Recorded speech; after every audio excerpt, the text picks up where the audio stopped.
Hello, and this is going to be an explanational video in which I'm going to explain the rules of my new tournament, Clash of Cultures, in depth. By the way, this idea is not originally mine. This idea is made by um, Ziva Conceivable, so props to him for making a insanely good tournament format. So let's go to the rules. So the cultures are strong barbarians, Boya, Italy, Serverni, Suebi, Galatian, Rome, of course. Barbarian culture, Grecian Kingdom, Getae, Icenian, Nervii, Iberian and Punic, Lusitania, Revacha, and Carthage. Eastern, Party, Armenia, and Pontus. Successors, Seleucids, Bactria, Pergamon, Egypt, and Macedon. Strong Greeks, Sparta, Ardea, Epirus, Greeks, Syracuse, Massilia, Athens. And last but not least, nomads and Eastern Greeks, Roxolani, Massagete, Rhodes, Scythia, Chimera, and Colchis. So there are specific rules for every culture and general rules for all of the cultures. So general rules are max 1 ele or chariot, no artillery, jaws to be turned off for spears under 400 talents. This is going to be only for units like Levi, Freeman, Chaotic Tribes, and you know. So these are the general rules, and for the faction specific, so for strong barbarians, max 4 of the same unit, max 6 melee infantry, max 11 total infantry, max 6 total cavalry, max 4 missile cavalry, max 2 elite swords. For barbarian culture, it's max 5 of the same unit, max 7 melee infantry, max 11 total infantry, max 7 total cavalry, max 3 missile cavalry, max 3 elite swords. For Iberians and Carthage, it's max 5 of the same unit, max 3 elite swords, max 12 total infantry, and max 8 melee infantry. For Eastern successor cultures, it's max 9 total cavalry, max 4 missile cavalry, max 5 of the same unit, max 12 total infantry, max 8 melee infantry. For Greeks and strong Greeks cultures, it's max 6 of the same unit, max 12 total infantry, max 8 melee infantry. For nomads and Eastern Greeks, it's max 6 of the same, max 6 missile cavalry, unlimited cavalry of course for nomads only, max 12 total infantry, and max 8 melee infantry. General rules versus players that like to play cheap. No red line camping, no hill camping, no forest camping.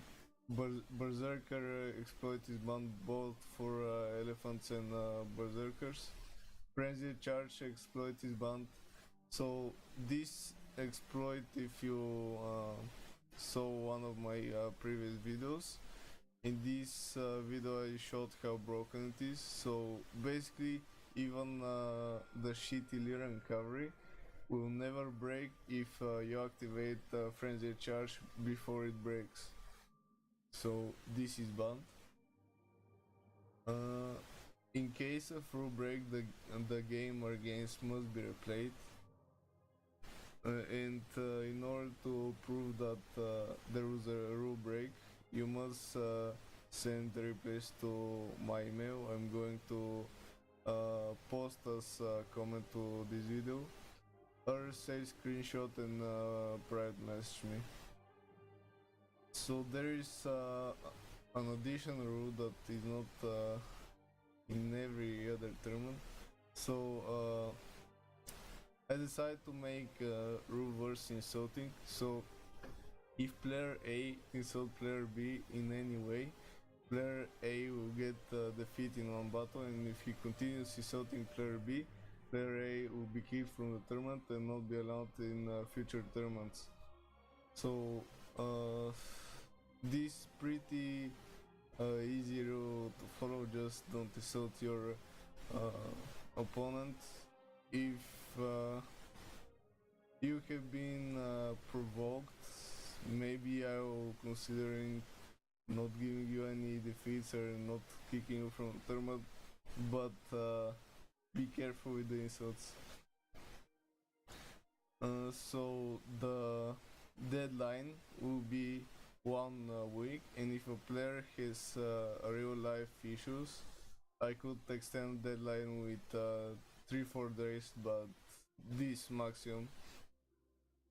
So pod through rules, charge through is completely allowed, and pod through is completely banned.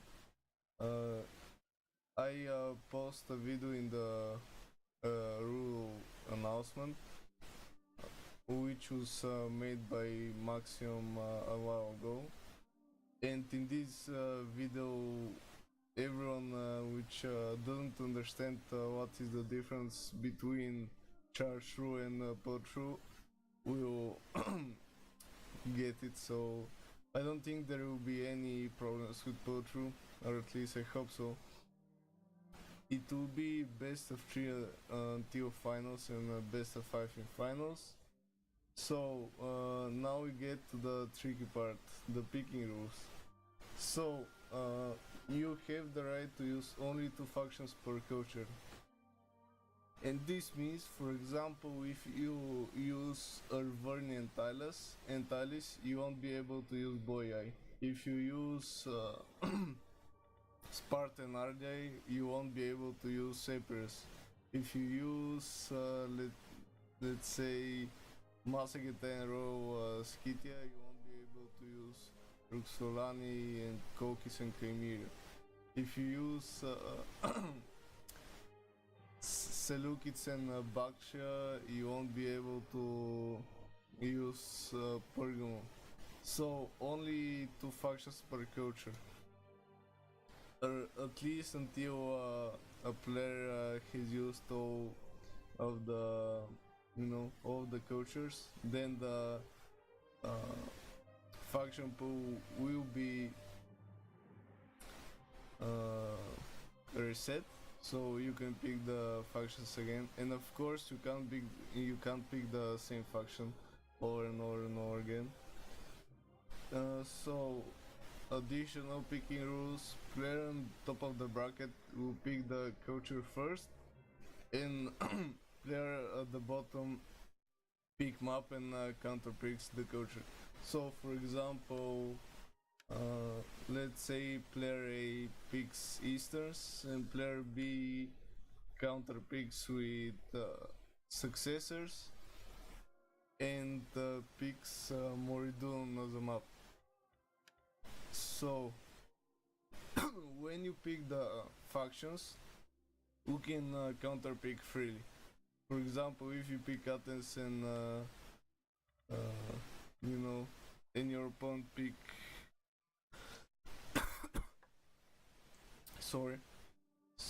So if you pick Athens and your opponent counter picks with Parthia, and if you're not pleased with this matchup, you can choose one of the other factions from your culture, and your opponent can do the same.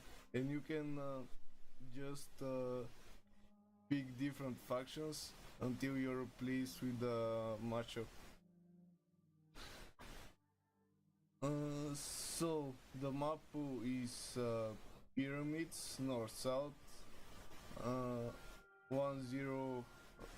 530, 20 747, Sarai 0.831, 0.299 north south, Samander 0.725, 0.347 north south, Pyramids 0.531, 0.740 north south, Gelonos 0.753, 0.221 north south. Adomato 0.659, 0.637 north south.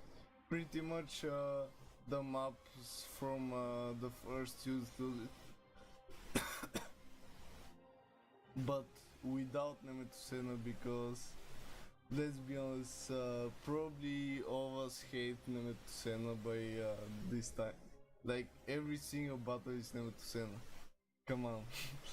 Why not pick for first time something like Moridun or Rugion or Alexandria, etc. Why every time Nemetusena? Anyways, so there will be probably cash reward for first place, but I don't know how much. It will be a minimum of $10 for sure, maximum of $20. So you'll be able to get the next Warhammer DLC if it's not too expensive, of course. Anyways, thanks you for watching, and I hope that this video has explained the complex rules, and see you in the next video.